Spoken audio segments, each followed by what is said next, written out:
La coordination technique de la Commission climat du bassin du Congo, au regard de nombreux progrès et résultats obtenus à ce jour, dans le processus de l'opérationnalisation du Fonds bleu pour le bassin du Congo, passe désormais à la vitesse supérieure, c'est-à-dire aux actions concrètes, avec la tenue à Brazzaville de cet atelier de lancement de l'étude de préfiguration du Fonds bleu pour le bassin du Congo, après avoir retenu l'offre technique et financière du cabinet Ernst & Young, dont l'expertise et la compétence sont reconnues au niveau mondial. Salué du haut de la tribune par tous les intervenants, d'autant plus que cette phase est considérée comme l'une des étapes les plus déterminantes de ce long processus. Cet atelier, qui est organisé en partenariat avec le Centre de compétences pour le changement climatique 4C Maroc, avec la coopération allemande bailleur du projet, le PNUD et la Commission économique des États de l'Afrique centrale, mobilise 2 jours durant dans la capitale congolaise le corps diplomatique des 16 États membres du bassin du Congo, les points focaux du Fonds bleu pour le bassin du Congo, les représentants des organisations régionales et sous-régionales, ainsi que les partenaires techniques et financiers,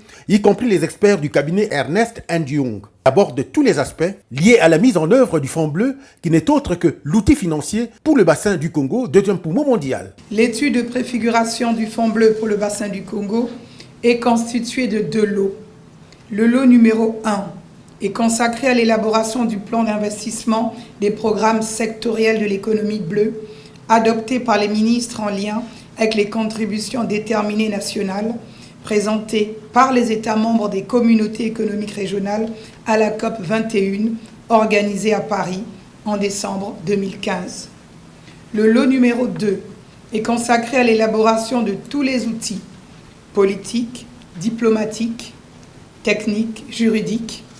d'un véhicule financier destiné à doter le Fonds bleu pour le bassin du Congo d'une gouvernance aux normes mondiales au service des attentes des États. Signalons qu'au regard de l'immense potentiel en ressources hydrographiques, marines et lacustres dont regorge le bassin du Congo, le Fonds bleu offre une opportunité gigantesque de développement. Sa réalisation n'est autre que la mise en œuvre des engagements pris par les chefs d'État lors du premier sommet de la Commission climat du bassin du Congo, organisé le 29 avril 2016 à Brazzaville. Annoncé en novembre 2016 à Marrakech, au Maroc, puis lancé par le président Denis Sassou Nguesso en mars 2017 à Oyo, au Congo-Brazzaville, le Fonds bleu est destiné à financer les programmes sectoriels et activités de l'économie bleue fondés sur un environnement sobre en carbone, avec à la clé une volonté de créer des emplois, des ressources et de la richesse répartie sur l'ensemble de la population.